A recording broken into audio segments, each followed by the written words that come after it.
पहले मैं विनोद आपके पास आ रही हूं। विनोद, ये एमवीए में चल क्या रहा है? क्यों सीट शेयरिंग नहीं हो पा रही है? फॉर्मूला कहां बात अटक रही है?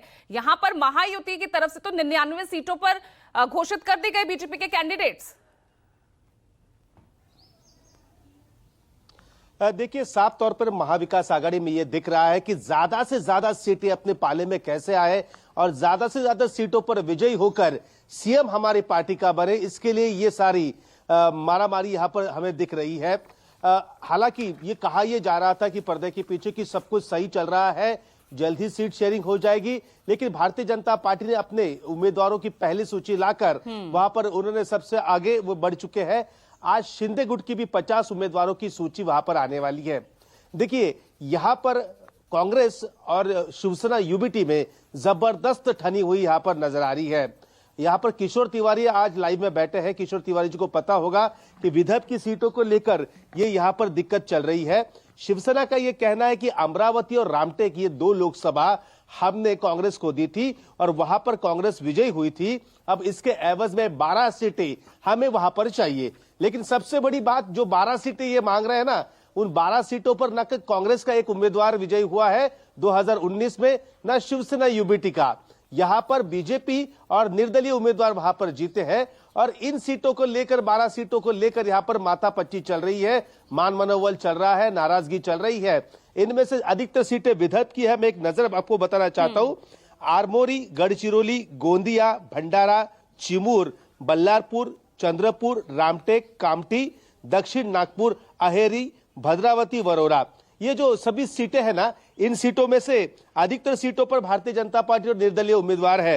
और इसमें मजे की बात यह है कि इसमें से 2 चुनाव क्षेत्र है, उस पर शरद पवार गुट ने भी दावा किया है, अहेरी और चंद्रपुर।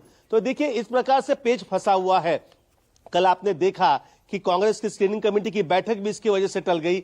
आज जो प्रेस कॉन्फ्रेंस होने वाली है वो भी होने की उम्मीद काफी कम है। यहां पर बड़ा भाई कौन, किसकी ताकत ज्यादा है, ये देखने को लेकर यहां पर दोनों पार्टियों में होड़ सी मची हुई है।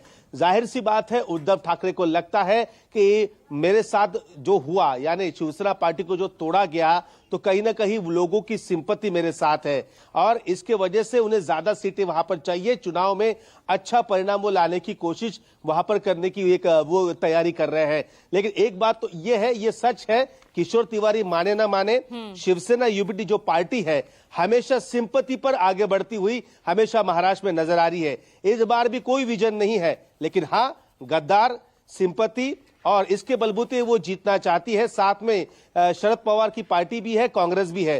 तो एक एक सीट को लेकर यहां पर माथापच्ची चल रही है। भारतीय जनता पार्टी में देख लीजिए, अब इनकी भी लिस्ट तैयार है। जो सुबह सुबह खबर आई है कि अजित पवार की पार्टी की भी लिस्ट वहां पर तैयार है और वो भी शायद आज शाम को वहां पर अपनी लिस्ट सामने ला सकते हैं। हाँ, लेकिन ये तीनों महाविकास आघाड़ी की जो पार्टियां हैं, उनकी अब तक कोई लिस्ट आने की संभावना आज तो नहीं है। जो होगा वो कल होगा। लेकिन 12 सीटों पर यह पेच फंसा हुआ है। 12 सीटों पर शिवसेना अड़ी हुई है और 12 सीटों पर वहां पर कांग्रेस अड़ी हुई है। 2 सीट पवार साहब यानी शरद पवार भी वहां पर मांग रहे हैं। तो ये देखने को अब मिल रहा है। ठीक है विनोद, तो यहां पर पेच जो है विदर्भ को लेकर ही फंसा हुआ है।